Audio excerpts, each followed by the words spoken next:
First Love going up on the outside of Fun and Glory and Packing Angel. In front, First Love. Now Pierre's 3 in front. First Love beat Fun and Glory. Great Spirit Smiling Collector steps ahead. He has to be pushed right out, but Francis is going to pull one back here. Ching Ching Glory's taken the lead and taken the race and about to move Francis even closer to Pierre over moments in time in the golden scenery and Ching Ching Glory. Packing Hermod's in front though, 3 lengths clear of Super Joy and Fun. We are tied at the top of the table. Packing Hermod, too good. Young Achievers in front, half a length over Holy Lake and I Can. It's the day of Purton. He went into the race with 5, he finishes it with 6. What a finish to the premiership. Francis with Patch of Theta in front of Pierre with Prestige Always and Beauty Crescent. Francis wins the last and Francis wins the premiership. Congratulations, Francis Loy. Be very proud, Pierre Rung. Hello everyone, welcome to a brand new season of the Triple Trio. For our 7+ audience, welcome back. For our racing.com audience, welcome to our show with the best form analysts in the business in Clint Hutchison and the Hall of Fame jockey in Raymond Shane Dye. A lot to look at for a great racing season last season, and then we'll launch into this season. Hutchie, welcome. Yeah, thanks, Richo. What about the replay of the final day of last season, if that doesn't get the heart pumping? For this season, I don't know what will. It was an amazing climax to an incredible season. Well done to Francis Loy. But I'm pumped this weekend. It's all back in action and out at Shartin, and hopefully we can find plenty of winners. We get to see each other a lot, but yes, we miss out on seeing Shane Dye when we don't do this show. Welcome back, the Golden Boy. Good afternoon or morning, everyone. Had a nice time, a nice break of 6 weeks, but ready for the season to begin and to find lots of winners. And what an end to the season. We just reflected on it. Francis comes from the clouds to win, Shane. He did, but on the last day, he was always going to win. If you have a look at his runners, he was going to always have 4 or 5 winners, and it was just too much. So it was a great effort. It was a great effort by both of them, you know. Trainers is always interesting because it can go any way. There's never a clear cut, whereas jockeys, it's always clear cut. Yeah, and that man was Zach Purton, who his beautiful wife Nicole is part of our team. We're called the Triple Trio, but we're really the Fabulous Four. And Nicole will be joining us later on in the program. Also a very special guest in David Hayes. A whole lot of tips, best bets, the lot, including a new little segment called Jump and Run, which I'm very much looking forward to. And I'm also looking forward to December, Hutch, because we are taking this show on the road and we're going over to the international meeting, which is brilliant in December, and an opportunity for you at home to join us. Now, there's only 2 spots left. Only a couple left. They've jumped out of trees to get involved in this. Anything like last year, make sure you scan that QR code on screen if you want to join in some fun and good times and hopefully backing plenty of winners. If it's anything like last year, you will be in for the trip of a lifetime. We had a lot of memorable moments, didn't we? We certainly did, including we're going to have a very special event on the Saturday afternoon where Hutch Bus is going to call in a lot of his mates and we're going to have a lot of fun. So make sure you join us on the tour. I've outlined everything coming up in the show. Really looking forward to it all, including best bets later on. But first, we're going to burst out of the gates and find some winners on Sunday.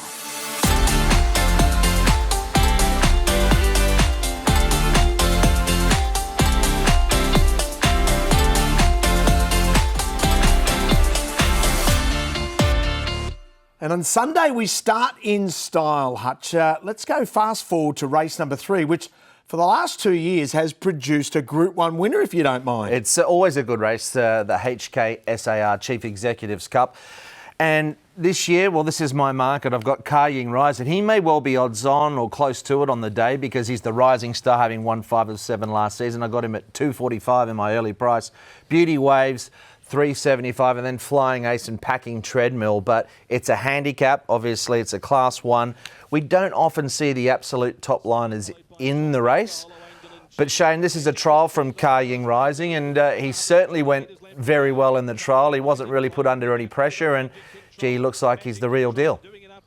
He's the real deal. His form's very good. He's consistent. He never goes bad. His trial was good. He's going to run very well. This is the other main chance in the race, Clint. Beauty Waves. Yeah, I think under the conditions of the race, Richo, this is the one that I believe can win Beauty Waves. Now, what I liked about this run, first of all, 1200 tick. They rode him more patiently. He drew well. Alexi Bedell sat back.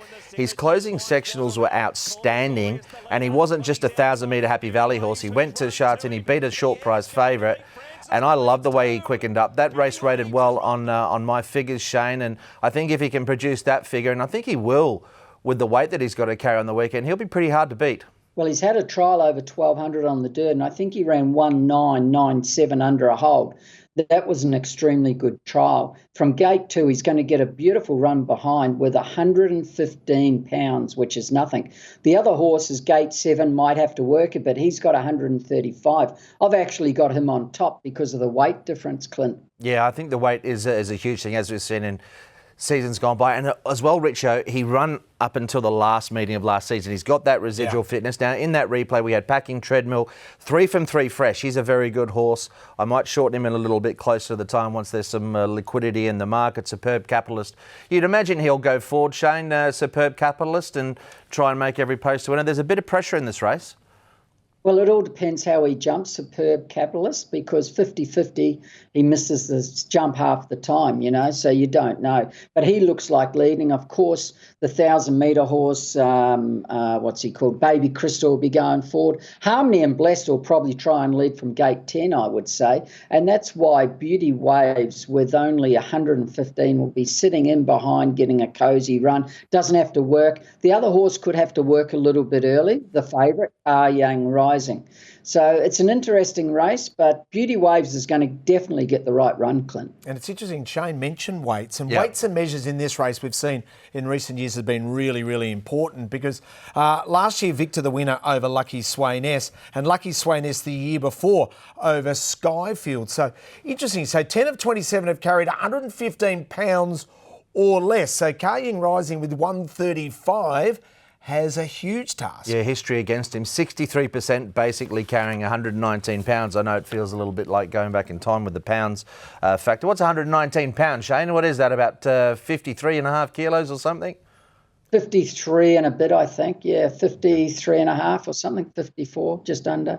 Yeah. He hasn't had to weigh in for a while. Yeah, no, he hasn't, but when he did, he 115 pounds is actually 52 kilos. Mate, you would have just bounced on there. You would have to carry weight to be going at little 52. But the point is important. Yeah. I mean, it is one of those races that generally not the top tier will tackle. It's more those ones coming through. So Ying Rising, he has a bit against him. The other thing to note with Ying Rising, the likely favourite, he had Patton on side a lot last season. I think he will measure up and be a big chance in December, but just under the conditions of this race, it'll be tough. And if the top ones do come into the race, then they're vulnerable. That's the other issue, as we saw last year with Lucky Swain S.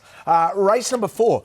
What are you thinking here? Yeah, for this is a good little race. This is quite an exciting prospect. Had one start for one win, Fast Network, and got him on top. I think he'll be a clear-cut favourite, but he's taking on some well and proven performers. Metro Warrior loves the straight 1,000. Colourful Winner's another progressive type that was placed and actually clashed with Fast Network early on. But this is Fast Network's replay. He and Colourful Emperor's just alongside of him in the sort of white and blue, but it was a nice performance here. He's had a trial as well pre-season and gone pretty well. What did you make of this win, Shane? Good win. Time wasn't overly quick, but he won well. His trials in New Zealand were extremely good, and he's trialled very well this time the other day. So I've got him on top. I actually don't think this is a very strong race. There's not many chances in this. There's another race on the day, race 9. There's a heap of chances. Class 4. One of the best class 4 you'll ever see, whereas this one's a weak class 4. I think he'll be winning. Not sure if we can see that replay again, but I'll just run through those ones. Colourful Emperor, who ran against Fast Network, he's obviously come out of that race and performed quite well and finished second in that event with Cheval Valiant. What we know with Cheval Valiant, who's trialled pretty well, Shane, as well, jump, run, he puts a lot of pressure in these races, nowhere to hide, and he's going to be there for a fair way, but that last 100 metres he can be a little bit suspect. He will be in front at the 200 for sure. Cheval Val, and then it's just a matter of whether Fast Network gets over top, which he should. I've got him on top, Fast Network, and I think he should be odds on. You got him that short? Yes. Wow, yes. okay. And draws 4, and Zach Purton takes the ride, and Zach of course, is charging at Douglas White's record, if you don't mind. So I'm sure that he's ready to really start the season in style after having a nice little freshen up. So Zach with a live chance. There might be one in that race as well. Make sure if you haven't logged in or signed up to HUTCHI'S, do that, because I think there's going to be a horse. Who the hell wouldn't have done that? There's a horse at a big price, I think, in that race that could potentially run a nice little race. Shane, be quiet. I don't even know what you're saying. I'm just guessing. He trialled very well actually down the straight. It looks like he's improved a bit, so he could be one that runs well. Oh, I love what you. I'm picking up what you put down. Race number 8. Let's have a look at your selections here. Yeah, good race. I'm really excited to see this horse back again, Ballistic Win, and I've got him marked a favourite. For Ben Thompson, it was probably one of the better rides he got last campaign, so let's hope Benny can kick off with a win here. Blazing Win, the trial was awful, but I loved his second career start, and Hugh Bowman on board. Family Jewel looks ready to win one. Might have to bring him in a bit. I've got him marked $8. But look, this was an outstanding win, Shane, from Ballistic Win. He maps nicely. His trial was good. He ended last campaign with this, I thought, devastating turn of foot here, and he was building towards this win. I think he can go on with it, albeit with more weight. Yeah, he looked really good. He improved every run at the end of the season, as you said, Clint. He's going to be very hard to beat. I've actually got Family Jewel on top. Gate 4 might race a little bit closer. His trial was very good the other day up the straight. And his 2 runs running 4th, I think, last year were really good. And if he improves a bit, I think he'll be hard to beat. So I've got the 7 on top from the 1. And Casper Founds trains from Barrier 4. Yeah, I made him a horse to follow for the season, actually, Family Jewel. I think his current handicap mark or official rating in Australia in Hong Kong would be 52, but I think he'll get to 70. It looks like a 1400, 1600, so it's a good kick-off point. I'm not sure he will settle that much closer. I mean, if he can, it's very good for him. But Ballistic Win, I mean, he's produced some great sectionals. 3rd best final 200 at the last 2 races. He's gone to. He won well there. I think he maps closer here. He's got Family Jewel to beat, but I think he can do it. Okay, and also There's also a sneaky one in that race, Clint. Please go ahead. I found your one. Have you found my one? Gangnam Star? No, definitely not. Okay. The sneaky one is Solid Win. His 2 runs last season were really, really good, and he ran nowhere both times. He's a nice horse, and I think he will improve this season. Solid Win. He's a sneaky one at odds. And Barrier 9, what does he do? He gets back a bit. Okay, so back with a little bit of cover and over the 1400 metres, runs into the race. Our very best bets later on in the program. Also, as soon as we announced our show was coming back, correspondence came in quickly. Australian audience, Dave Eustace. Now, he's just going to start to build his stable. We shouldn't expect a lot of runners early on, is that fair? No, I think he's sort of highlighted to Australian media outlets anyway on RS. I heard him one day, he said his first run is probably going to be, I think it was the 28th. Right, I think it might have been a horse called Swift Ascent, which he actually trained here and has had a trial. So that could be the first one there. But I think Nicole's going to cover all the Dave Eustace stuff a little later. Yeah, that's right. Nicole Purton, a big part of our show, and she will be doing a feature with Dave Eustace. We've got to take a quick break. Best bets coming up at the end of the show. But we've got to get ready. Our very special guest will be joining us, the Hall of Fame trainer, the one and only David Hayes.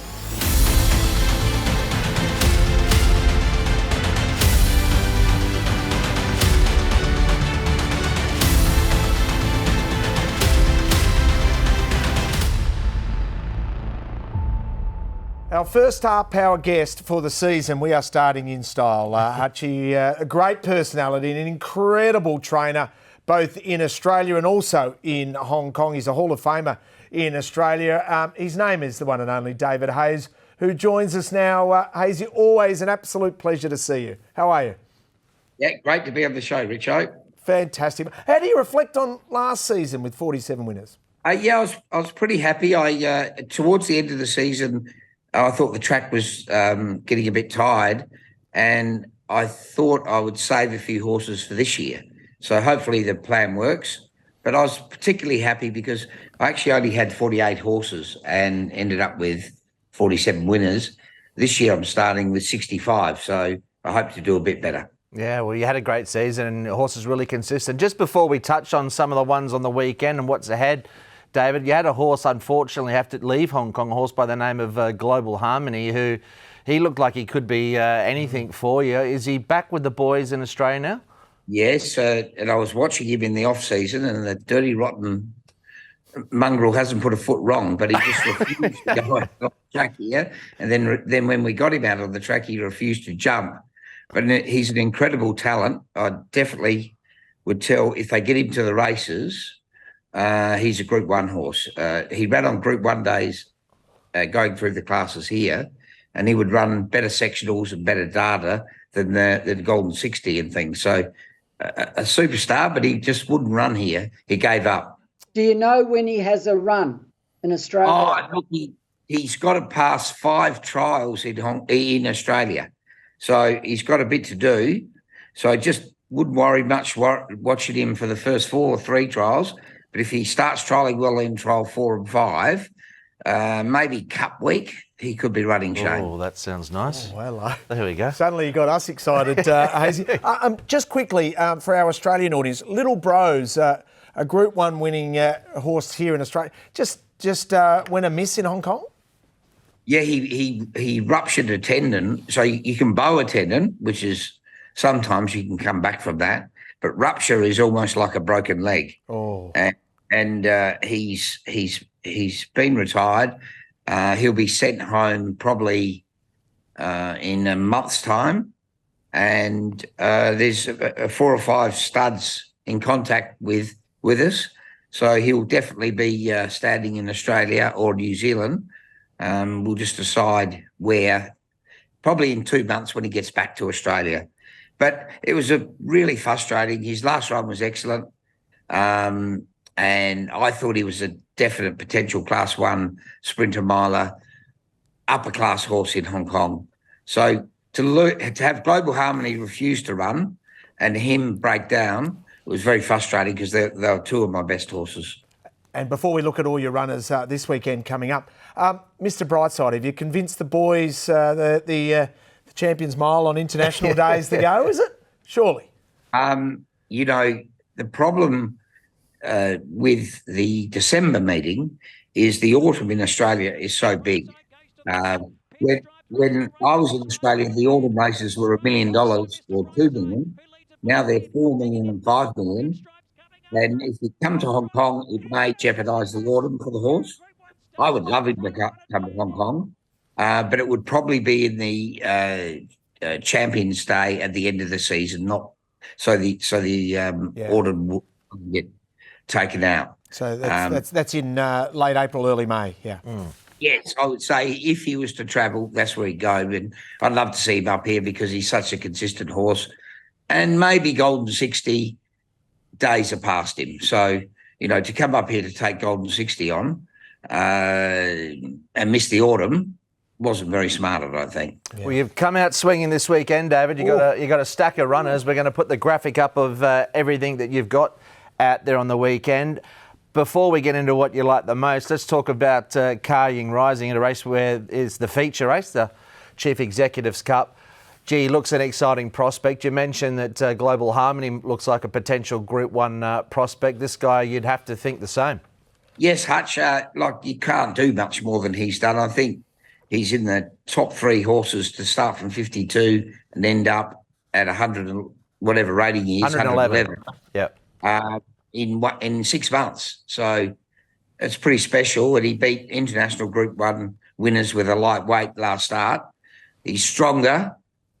He's a proven weight carrier, but it will be a bit of an ask carrying 135 first up. They're all first up, but he is going well, and he'll probably be favourite and should be. We mentioned the weight. I mean, that's the real issue. Some pretty good ones haven't been able to carry it and concede all that to others. Obviously, you entered him in the race. You weren't sure what weight you were going to get to an extent, but what's your gut feel? Yeah, well, off 111, I really thought he might have been, carrying 130 or 128, but the race has come up. He's the highest rated, clearly in it.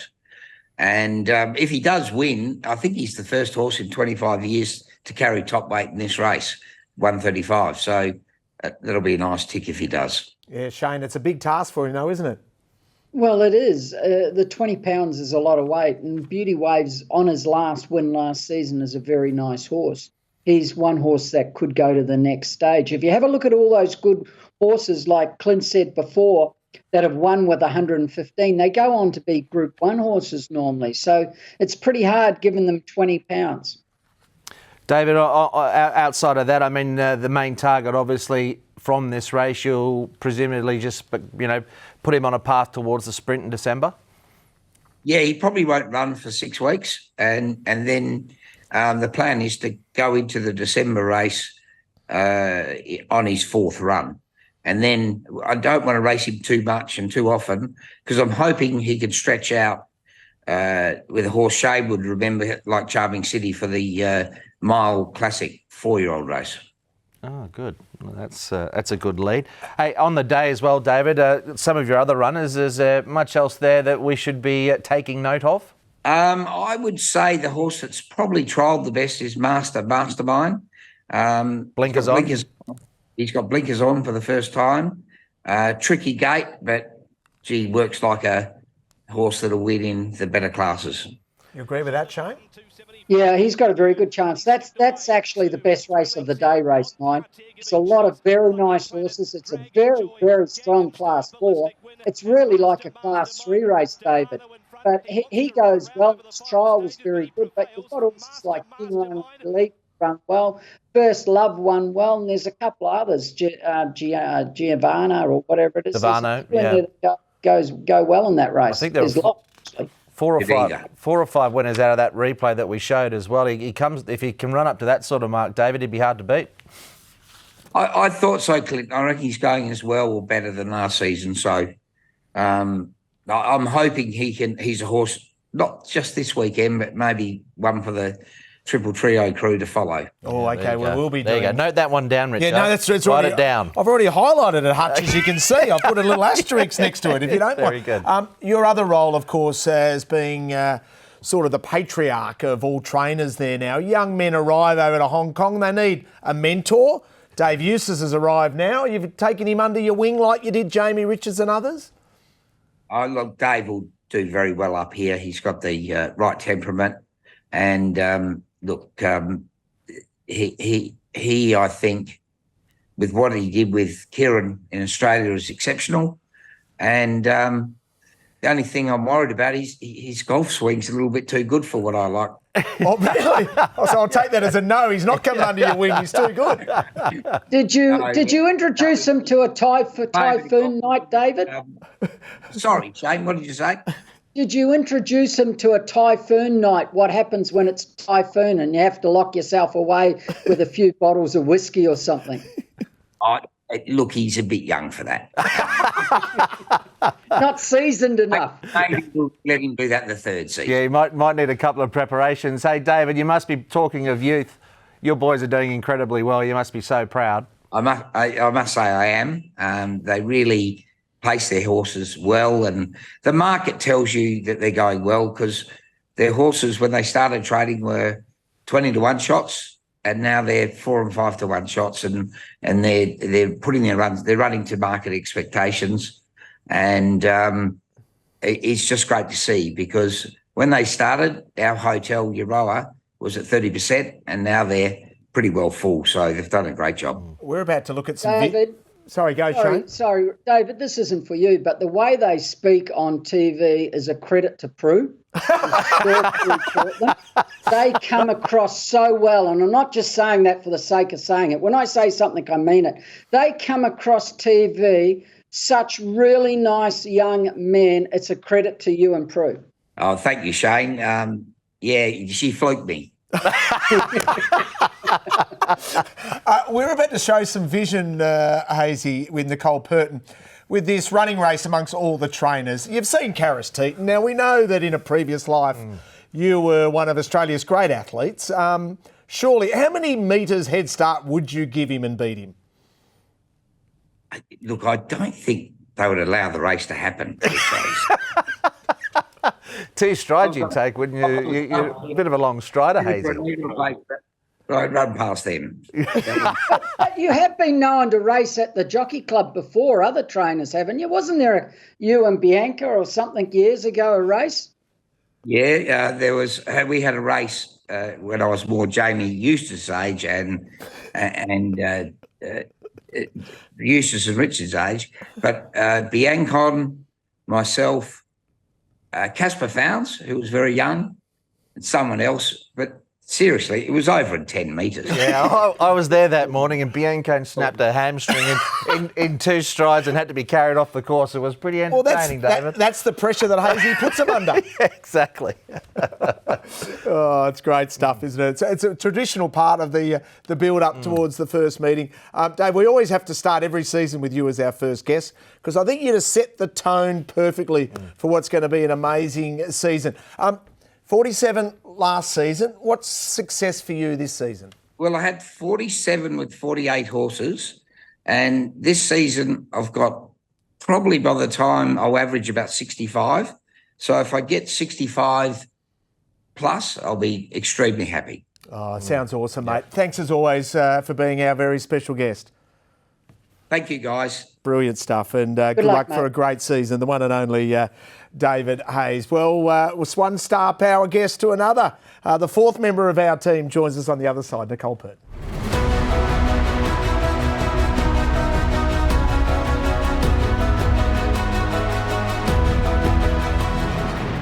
Hope you're enjoying the triple trio. It's a name only because really we are the Fabulous Four, and Nicole Purton is a key member of our team. She joins us now. Nicole, thank you for joining up for another season.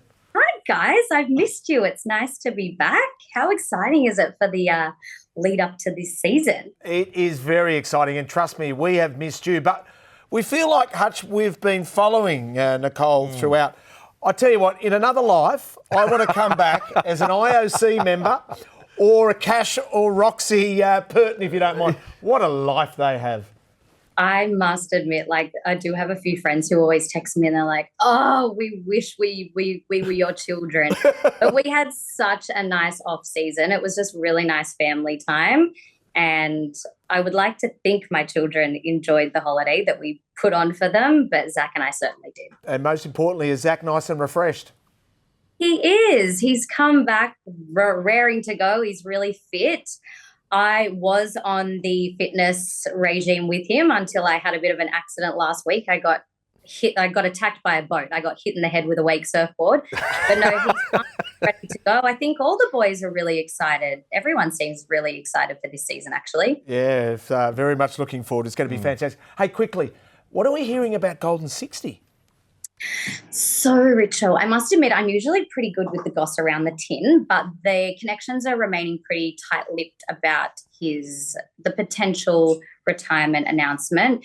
It was reported in one of the local papers that there will be an announcement of Golden 60's retirement, and I believe the Jockey Club will be doing a press conference next Friday to make an announcement. So I guess we're all just guessing at this point. Because we weren't sure, were we? We were still in work pretty much up until recently. I presume you've still been in work. So it was sort of a little bit out of nowhere, Nicole. Oh.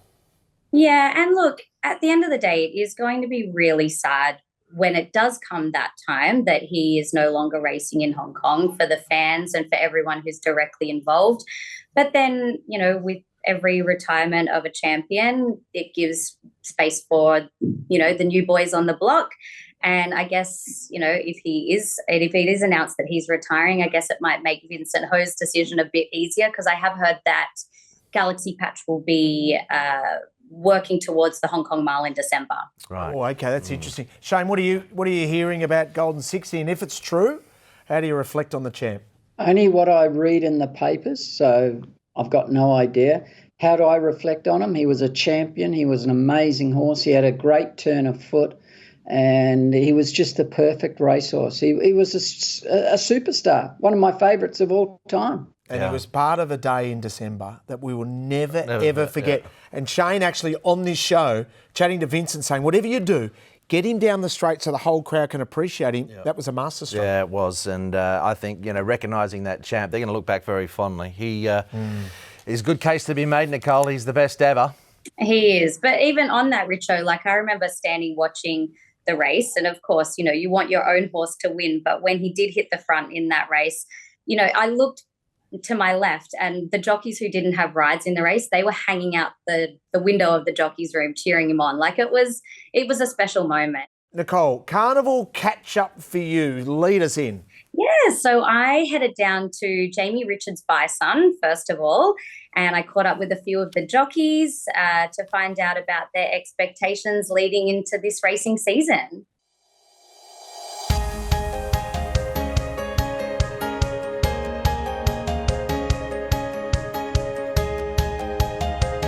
Ben Thompson, have you got a horse that you're looking forward to riding this season? Yeah, I'm looking forward to riding Ballistic Win for the Benno Young stable. He won late in the season, the third last meeting of the season, so hopefully he can pick up from where he left off. Are you looking forward to riding any horse in particular? Yeah, there's a nice young horse coming up, Winning Gold. He's probably on the up and look forward to riding him. Antoine Hamlin, what are you looking forward to this racing season? A lot of winning, of course, and a lot of support from my favorite trainer and owner.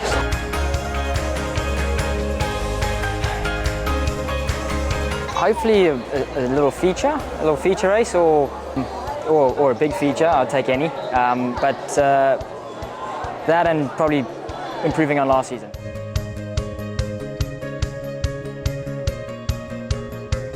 This season, I'm looking forward to break my own record and try to get more big races.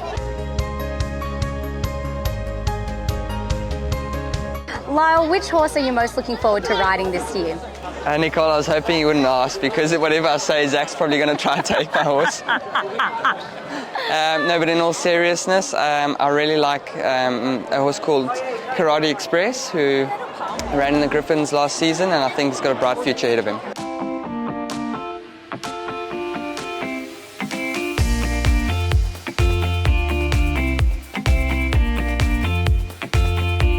Clement Cheng, what are you looking forward to this upcoming season? Well, obviously, hopefully Pierre can bring me some more winners and a healthy horse. That will be it for the season.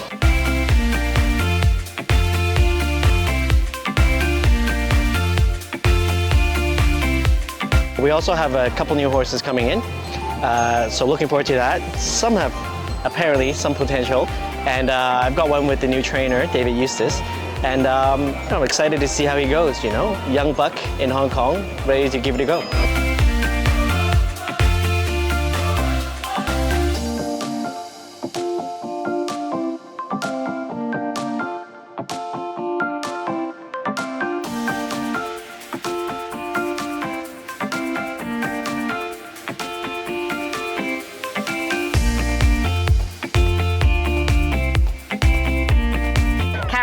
How have you been preparing for this race? You know what?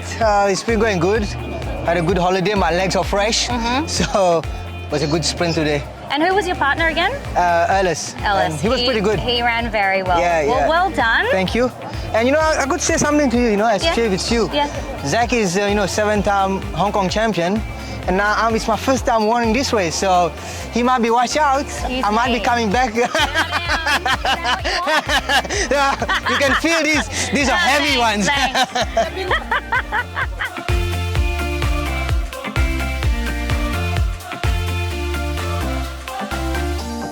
Absolutely brilliant, Nicole. What some great chats there, and the atmosphere is electric. And he's pretty happy with his speed. Is our man Karis? Yeah, I did hear that the boys were warming up more for that race than they do come Sunday or Wednesday. So I think they take it pretty seriously. And Karis, he can have his running races. I'll wait for the horse races. But in fairness, he's bloody fast. Yeah. He did a good job. We might have to have a little match race with our man over here in Carrots later in the year. We'll have to come out of retirement. Just to flex his muscles a little bit. Gee, Maybe you can sub in Cleo, your daughter. Yeah. That might be smarter. She might need a couple of laps, though, if you don't mind. Hey, Nicole, just quickly, tell us what you've got coming up. I know you've been very busy with some nice profiles. Yeah, so I got to meet up with Dave Eustace at the Carnival. He sounds like he's really enjoying his time in Hong Kong, and I think everybody's, patiently waiting to see what he produces on the track. So we wish him all the best. I'll have a story coming up with him in the next few weeks. And the lovely Brittany Wong, who gets out on the track this Sunday. She has a ride, I believe. She seems nervous but excited, and I've told her, lean into that excitement. You're so lucky to be in this position and have this opportunity, and make the most of it, really enjoy it. So we'll also hear from her in the coming weeks too. And have you put a call in to Mr. Raymond Shane? Shane, I've never seen you on such good behaviour around Nicole. Oh, have I had that effect on you, Shane? Yeah. Oh, you've quieted me right down. I love the golden locks, Nicole. Zach's a very lucky man. Say that a bit louder. Sorry, what did you say? Zach is a very lucky man. Oh, okay. Yeah, I thought that's what you said. Yeah. Yes, I have to. Spread the word. Hey, Nicole, looking forward to a great season. Thanks so much for your time. All right, guys, enjoy. Bye. See ya. There is the one and only Nicole Purton, a very, very important member of our team. We're going to take a very quick break and we'll start to look at some trial horses there. That's on the other side.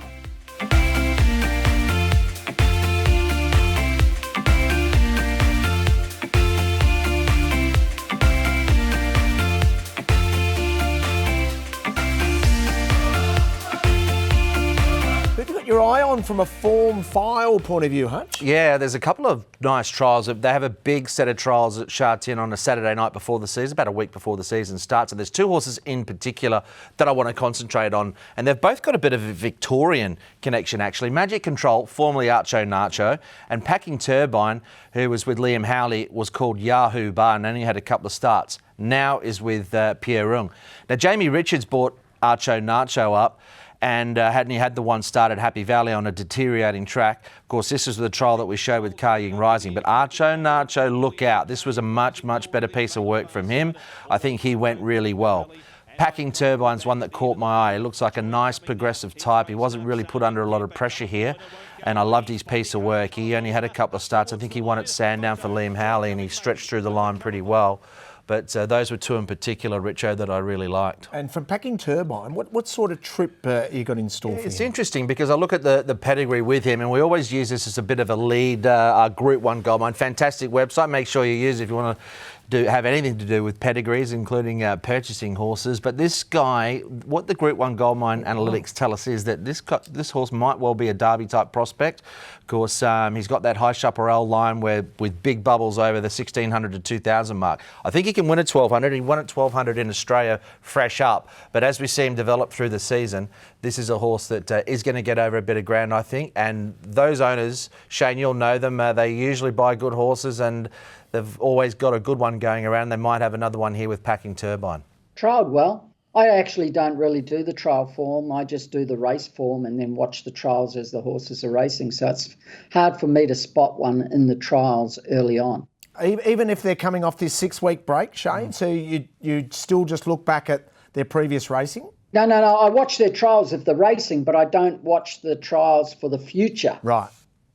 So all these horses that are racing here tomorrow, I've watched all their trials. But in those trials, half the horses will be racing in 3 weeks' time. Right. I haven't actually watched them until they race. Okay, that's a good analysis of how to go about it, isn't it? So you put a couple of nice prospects there. Yeah, we see them in a couple of weeks, will we? Yeah, I think Archo Nacho won't be that far away from stepping out, actually. So now races as Magic Control, Archo Nacho. One of the feature parts of our show is the battle for the idol.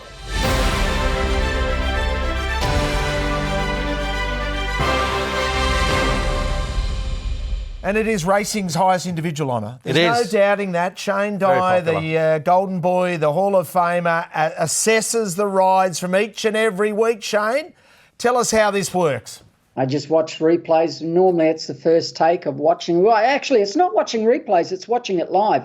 I'll spot things in a race that jockeys are doing which are good or bad normally, and I just judge it by that. It's an award that basically you get votes. Yep. You can get pluses for good rides, but the key part, so it's not a Scobie Breezley as such. No. This is one that you can take points away if they don't give a good ride. So any jockey, Shane, explain that theory. Any jockey that does get it wrong, you penalise them. Yeah, I'll take a point off them or spot it. My favourite ride is still that Derby 2 years ago. And to most people, it looked an ordinary ride, like he went back on it, went around them wide, sat wide. He just did everything Alexei Badel on Voyage Bubble when he won the Derby. Like that ride there, people don't realise how good it was. And what you wouldn't realise if you're just new to our show is last year was the first edition of the Idol. Yeah. And for everything he's achieved in racing, I know Zach Purton's absolutely thrilled to be the inaugural Idol winner. Ecstatic. He was ecstatic, and he look. There's what a top three. There's the bobblehead. Yeah, Karras was there, Bowman. I think there'll be a bit more pressure on Zach this year because a couple of the boys are back ready to go, and hopefully they don't spend too much time on the sidelines. And also Brittany Wong arrives, a young apprentice. Shane, any advice? Well, she's just got to work hard. That's the first thing I tell anyone starting off. The only time success comes before work is in the dictionary. That's a fact. You just got to work hard. You got to dress well, talk well, communicate to the owners and trainers. And you can't hold a grudge against anyone in Hong Kong because it's such a small place and it always turns around, here she is there coming. She looks good on a horse. Yeah, look, she's very likable. I haven't actually watched her ride, Clint. You would have watched her more than me. Yeah, I'm a very likable young lady, and that 10 pounds or 4.5 kilos can be real gold. It'll take a while to settle in, but tell you what, good luck to Brittany. I think we'll be following her very, very closely and wish her all the very best. And the world is her oyster. We are just crying out in Hong Kong racing for a quality female jockey just to grab the sport. Absolutely. Like they've been doing, Shane, in other parts of the world. But Richo, Clint will know this, 20 or 30, 40 years ago, or even 20 years ago, the kids that were riding in Hong Kong were very limited from Hong Kong, right? Now, they are really good. You see them come in every year and they don't make that many mistakes. Their pace in a race is very good, isn't it, Clint? Yeah, it is. Felix has done a good job. I think sending them to New Zealand and Australia has been a blessing and they learn so much from them. Would you agree, Clint? Yeah, definitely. I mean, they're getting in at the sort of minimum claim and they've got, a body of work to build off. So that experience has to help. Iron sharpens iron. So the quality of the riders there. So any jockey that comes into that jockey's room in Hong Kong racing, they need to be up at that level when you're sitting alongside those boys. It's very tough for them, but they deserve that weight allowance, and there's certainly a portion of the season where Brittany's going to be hot property. She'll probably take a little while to settle in, but I'd expect that mid-stage of the season, once she gets her bearings, that 4.5 kilo or 10 pound claim will be very valuable. Good luck to Brittany, and we know with Shane, no fear or favour. He is straight down the line. He gives positive reinforcement and also negative. It's just straight between the eyes, and that's why the Idol's an absolute beauty. Hey, let's pivot to a world focus with global racing.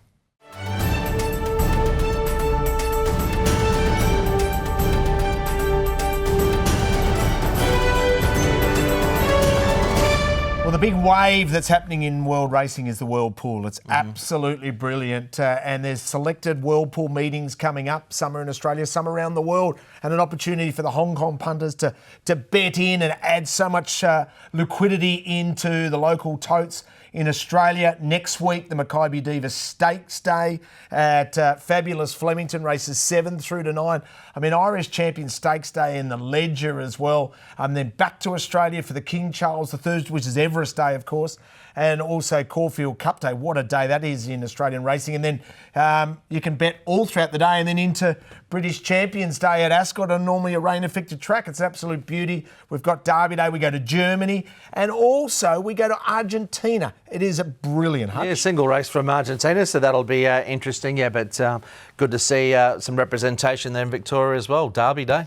Great day. That's fantastic. The World Pool just continues to grow. Hey, talking international racing, the sprinters are about to go to Japan, including a couple of Hong Kong sprinters. Yeah, Pierre Reng, I mean, for a young trainer, Shane, what I love about this young lad, he's happy to take his horses anywhere and back himself in. He hasn't had the success yet, but he will, overseas that is, and he almost won it in Hong Kong. But Mugen, formerly another Australian horse, and Victor the winner, they both trained in Victoria at one point. But I think these two horses will run very well, in particular Victor the winner, who gets a track at Nakayama that I think will really suit him. Yeah, well, Mughal one of my favourite horses. He is Victor the winner, isn't it? Yep. Yes, on the inside there. He did a fantastic job last season. He went above what I thought he could do from the previous season. So, he'll be on pace there and the other horse will get back. This horse trialled very, very well. He's one of my favourite horses. I like this horse. Yeah, interesting to see what Pierre does. I mean, he might be on that sprinty path. They tried him over a bit further, didn't quite work out. But like you said, he'll settle back in Japan. The pace will be on. Hong Kong have had a bit of success in Nakayama. I think it was Ultra Fantasy that went across, and Silent Witness may have even gone there too. So, looking forward to the Hong Kong connection there on Japan on the weekend. And there's something, Shane, about Mugen, isn't it? He's just got that little X factor. We don't know how good he could be. Well, he sits back, and if they go fast, he's always going to get home over top of them as long as they don't dig him out of the gates and put him up there. A quick break, and we'll find the very best bets for the weekend coming up. Parents Lovers keen to roll, and he's gone clear by 4 lengths up the hill. That's right, Jump and Run, a new segment, and I am the quizmaster here. You'd like to do that, wouldn't you? You pipe down until I ask you a question. I will be posing a question to both of you, and then you'll have an opportunity to answer. And I can start with you, Shane. After last year's training championship went down to the very last meeting, who wins it this season? No idea. Championships are funny. Like, there's no set. John Sires was disappointing last year. Had a quiet season. He normally doesn't have 2 quiet. Well, he's never even had 1 quiet season. So you'd think he would respond. But I had a look at his runners tomorrow, and they're not that good on Sunday. So they're not that good. So he's got plenty of bad horses in his stable, which he normally doesn't. So I really don't know, to be honest. I've got no one in mind. Okay. Have to take the splinters out of his backside. But if this segment's going to work, we need decisive opinions. I reckon Pierre Rung can win it. I think I do. He's got his horses up and ready to go. I like the balance, what he's got in his stable, and great year last year. So Pierre Rung for me. Casper Founds for me, but I'm biased. Zach Purton requires 74 winners to break Douglas White's all-time Hong Kong record of 18-13. Hutch, what month will he do it in? I will say that Zach will break Douglas's record in the month of February. Shane, agree, disagree? What are you thinking? That's easy to work out. That's not a hard one. Okay. Bar suspension or injury. He rides 12, 13 winners a month. So that's September, October, November, December, January, February. Okay, so he may ride it in January. He may ride it in March, but he'll probably ride it in February. Okay, I got wrote down here 2 race meetings a week, 3 to 4 winners per week. It's approximately 20 weeks it'll take him to do it. Late January, early Feb. Yeah, there you go. So we're all sort of We're all in agreements. Yep. We're in very fierce agreement. Easy this. Yeah, it's very easy, this jump and run. If Golden 60 does retire, will that change the plans for Galaxy Patch? What will he be aimed at? Well, listening to what Nicole said earlier, if that announcement does come through, Vincent Ho, of course, is associated with Galaxy Patch. I wouldn't want to take on Romantic Warrior over 2000. He can be a very good sprinter, Galaxy Patch, but I think the mile then really opens up. It's an opportunity for him, Shane, I suppose, to get to the mile.